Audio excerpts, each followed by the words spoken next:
All right, so now let's head into our conversation mode now. We're with the Executive Director, Risk Management at Fidelity Bank, Mr. Kevin Ugoke. He's right here in the studio.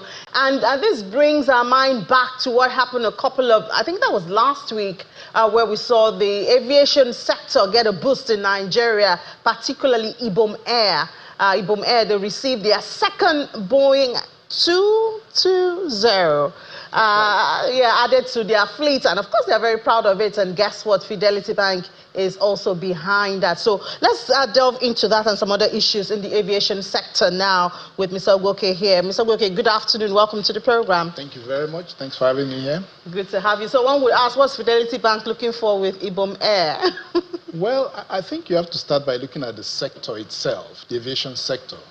And first of all, it's a significant contributor to the GDP of the country.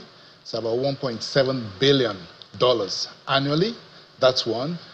Secondly, it's a significant employer of labor. Over 240,000 people employed directly, not to talk of the related employments from related services that go with it. It's also, I would say, a key connector of the economy to the global system. So definitely, it is an important aspect of. And if you look at its role in domestic movement, it's playing an increasing role. Between 2021 and 2022, there's been a 40% growth in passenger traffic through our airports. And in 2023 alone, you had about 15 million people that used our airlines across board. So all that is very important. And leading into that, you see more of our domestic airlines investing more in fleets to take advantage of the opportunities. So as at close of 2023, you had over 120 fleets among our airlines. So that just tells you the importance of this sector. So for us as a bank, you can't ignore such an important part of the economy. So we took a strategic view and decided on how we want to play in that space. And that's why we're where we are today, supporting Ibom Air and a few other airlines. Air Peace is another one that we support. And so far, it's been a good experience for us. So we're hearing suggestions from AMCON of a possible merger of Aero and ARIC.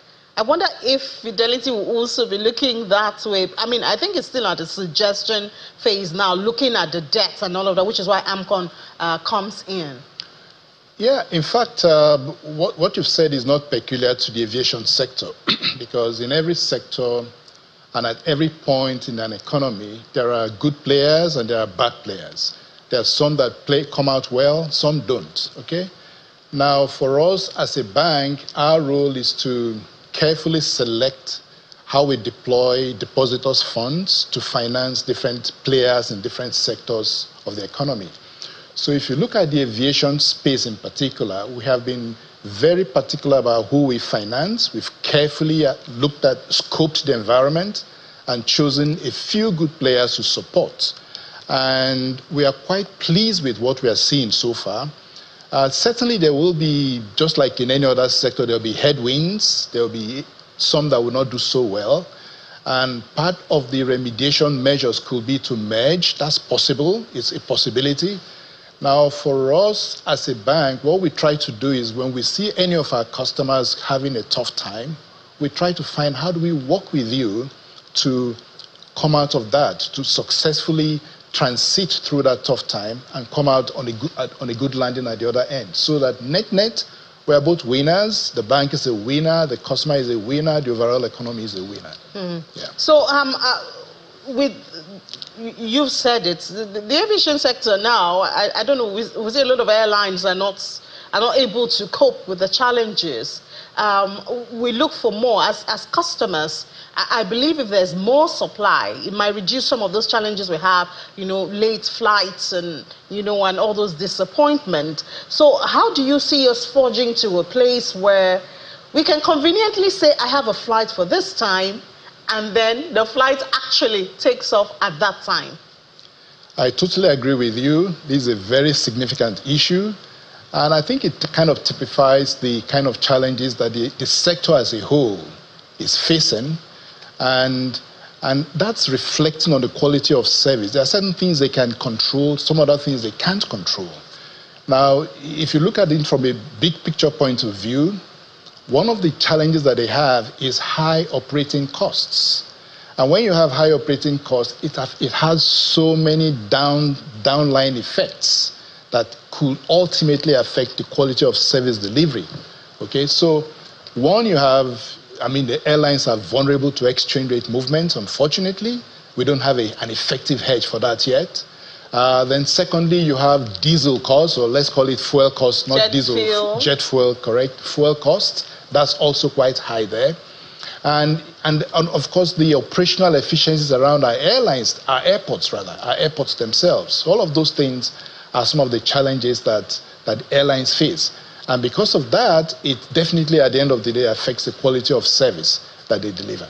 So hopefully one day we'll get to that point where we can be rest assured that... Do you have any suggestions? We know that our Minister of Aviation, Mr. Keyamo, is really active, even though in recent times we haven't been hearing his voice, but he's been really active since he got into office. And we've seen some efforts to cleanse the system, and take out some, illegal activities right there. So if you were to suggest on what to do now, what do you think could be maybe the first 2 steps to bring some kind of sanity and reliability into our aviation sector?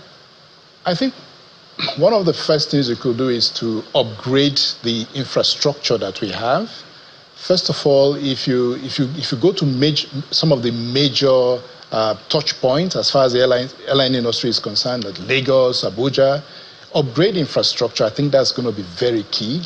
Then 2 is improve on the security services around the airports, so that 1, you give confidence to both domestic and international users of the airport that there's good security around there.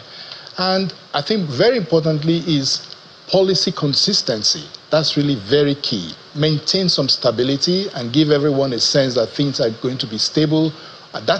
That enables long-term planning, both for the domestic airlines and for any potential investor, as well as for banks that want to finance that sector. Yeah, it seems that issue of policy inconsistency is a common one, a common thread that runs through a lot of sectors in the country, unfortunately. But thank you so much, Mr. Kevin Ugoke, Executive Director, Risk Management at Fidelity Bank. Thank you for your time. Thank you for having me.